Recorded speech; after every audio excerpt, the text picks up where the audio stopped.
Hi everybody, Dave Galt here. I'm on my way to a follow-up meeting to a listing appointment here in beautiful Cicero, Indiana.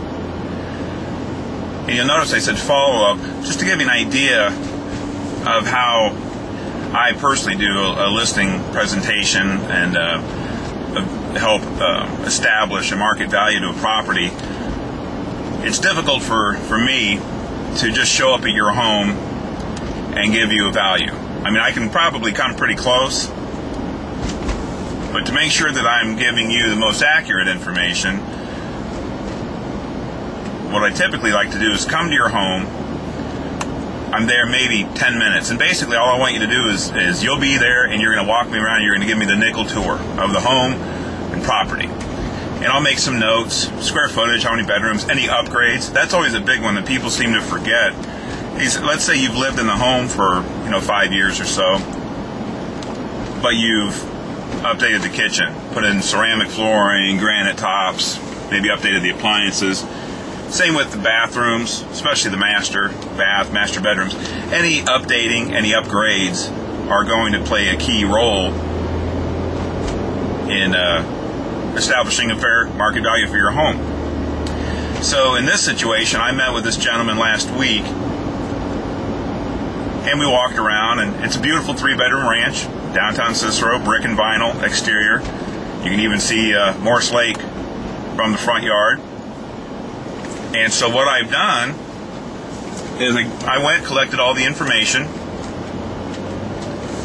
and then I come back and I sit down in the front of a computer, and what I'm looking for are similar properties, obviously. Anything similar size, age, upgrades, etc. In some situations, especially out in the country, it's difficult to find great comparisons, only because let's say it's a 10-year-old farmhouse on 3 acres. I call it farmhouse because I said the country. They're not that easy to find. And in fact, I know that for a fact because I sold one myself. It was my home about 3 years ago. And so it makes it a little more difficult. But when you get into town especially, it's a little easier to find comps, even if you can't find comparables that are the same age, even if they're a little newer or a little older, you can account for that and adjust the price accordingly. So in this case, I've established a value that I think is fair. Now you have to remember, the number that I'm going to recommend isn't the number that anybody ever has to do. It's your home. You guys are the final say. But what it comes down to is if we can't agree on a number that seems fair, I'm going to be honest with you and say, look, if you want $10,000, $15,000, $20,000 more than what I think I can sell it for, then I may not be the right guy for you. Because the reason for that is you would think every realtor is going to want every opportunity. Well, that's not the case, especially with me, because I'm investing a lot of time and a lot of money in your listing because I want it to sell. But if I can't sell it, I don't make any money. So it's not, I have to look at it from a business standpoint that, that may not be the best move for me. And I'm doing you a disservice if I say, sure, whatever you want, let's try it. That's called buying a listing, where I just agree with everything you say, just so I get you to sign on the contract, and then I'll take care of business behind the scenes. Well, that's not how I do things. I'm going to shoot straight with you, and 9 times out of 10, we're going to be really close on a number. I can count on one hand in 7 years how many times I've been off where the seller and I have been worlds apart as far as the number. Typically, it's within about $5,000, and you can usually make that work. So what I'll do here, when I arrive at his home here in just a few moments, will be to go in there, and it's called a market analysis or comparative market analysis, you'll hear it referred to. And I'm going to go in there with comps. I'm going to show him what is sold in the area, similar homes. I'm going to show him what's currently active with the current competition, and any pendings. Obviously the pendings, we don't know how much it sold for, but we know what they were asking, and we can look at the home. Where was it? What's the location? How did it show online? Again, were there updates? Was it a bank-owned? In this world, bank-owned homes are very common, and that's not a true comparison. Now, when it comes to an appraisal, yes, they will be included, because there are so many they can't ignore foreclosures and distressed properties as comparables any longer. But I'll go in there and I'll present the market analysis, and typically what happens is if we're close and the numbers make sense, then I go on to my listing presentation. And I have an actual binder that has a bunch of information, not only about myself, but recent sales and how we market a home. And I'm not going to give all that information online because I don't necessarily want to share that with any other agents watching the video, only because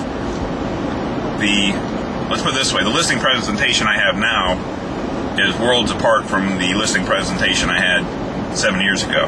And that comes from watching and learning other agents, and most importantly, listening to my clients. What worked in the past, what didn't work in the past.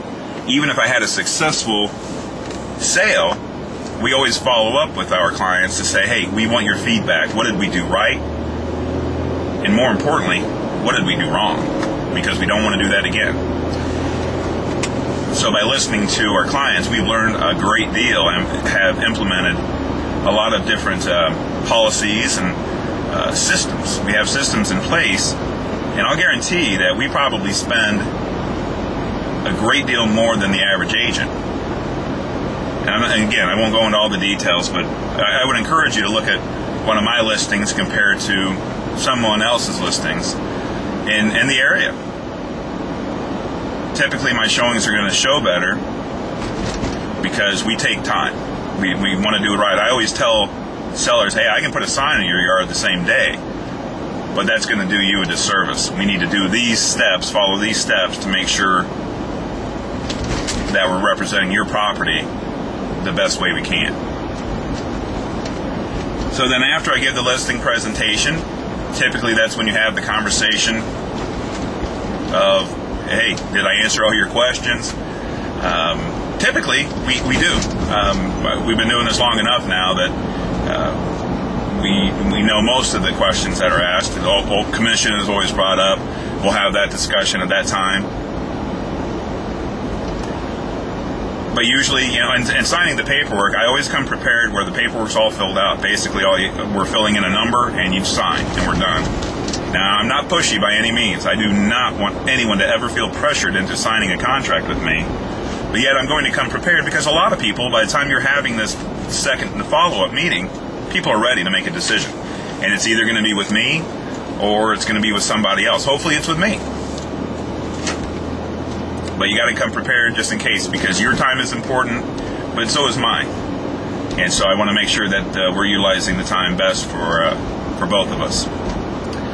So I'm moments away from my meeting here, and I'm right on time. That's a big deal with me, is punctuality.